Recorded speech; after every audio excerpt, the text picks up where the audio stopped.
यहाँ पे 8 बसेस है, उसको ज़्यादा करने के लिए इस मंसूबे को मतलब ज़ाहिर है अब कुछ लाख तक जाना चाहिए। ये इसमें रुकावट ब्यूरोक्रेसी है, मैंने सुना है। ये प्राइम मिनिस्टर साहब ने हमें 100 बसों का वादा किया हुआ है। अब 100 बस और हमें फेडरल गवर्नमेंट देगी। अस्पतालों में अद्वियात नहीं है, अरबों रुपए तो इसके लिए मुख्तस किए जाते हैं। बेटा शहर की बात करूं, वैसे बलूचिस्तान में तो हालात बहुत ख़राब है। अस्पतालों की हालत तशवीशनाक है। ये बिल्कुल अनएक्सेप्टेबल है कि वहाँ पे डॉक्टर ना आए, अद्वियात ना हो। 200 से ज़ायद गाड़ियाँ साबिका हुक्मरानों की तहवील में है। गाड़ियाँ जहाँ भी हैं इनको इम्पाउंड करें, यानी इनको रोकें, गवर्नमेंट की कस्टडी में लाएं। तो इसके लिए इंस्ट्रक्शंस भी इशू हो गए। जो ही टाइम ख़त्म हो रहा था तो ब्यूरोक्रेसी ने ये किया कि वो जो ऑर्डर्स थे तैनाती के मुख्तलिफ डिपार्टमेंट्स में, वो इशू नहीं किए। हमें काफ़ी शिकायत मौसूल हो रही है।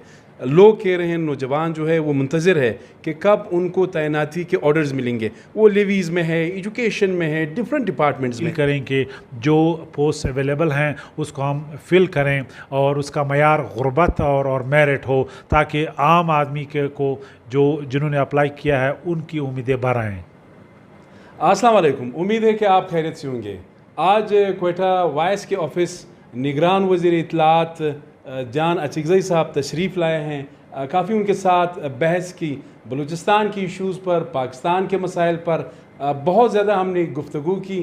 तो मैंने ज़रूरी समझा कि कुछ आपके सवालात है मैं पूछना चाह रहा था। जान साहब, सबसे पहले तो आपका बहुत बहुत शुक्रिया कि आप क्वेटा वाइस तशरीफ़ लाए। बहुत शुक्रिया, आपने दावत दी और मैं आ गया और आपके साथ तबादला ख्याल हुआ।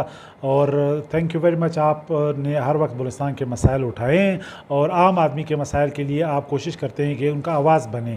तो मैं इसलिए अप्रिशिएट करता हूं और कोशिश करता हूं कि जो आप मसाइल उठाते हैं, मैं अपने दोस्तों, कुलीग्स, जो मेरे कैबिनेट के लोग हैं, CM साहब और हमारी जो कुलीग्स ब्यूरोक्रेसी में हैं, उनके साथ मैं रेस करूं और जितना हो सके आम आदमी के मसाइल के हल के लिए हम जो इस वक्त ज़िम्मेदारी है हमारी गवर्नेंस की, उनके हल के लिए हम कुछ कर सकें।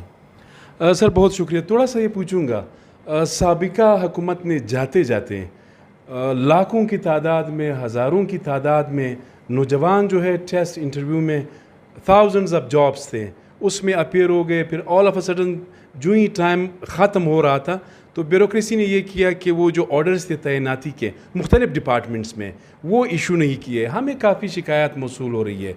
लोग कह रहे हैं, नौजवान जो है वो मुंतज़िर है कि कब उनको तैनाती के ऑर्डर्स मिलेंगे। वो लेवीज़ में है, एजुकेशन में है, डिफरेंट डिपार्टमेंट्स में है।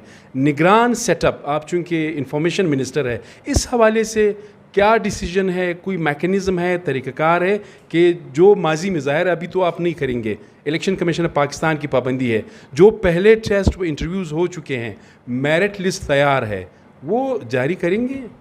सबसे पहले तो बदकिस्मती की बात है और बहुत अफसोसनाक है। I am really sorry to say that कि माजी में करीब में जिस तरीके से लोगों की रिक्रूटमेंट के नाम पे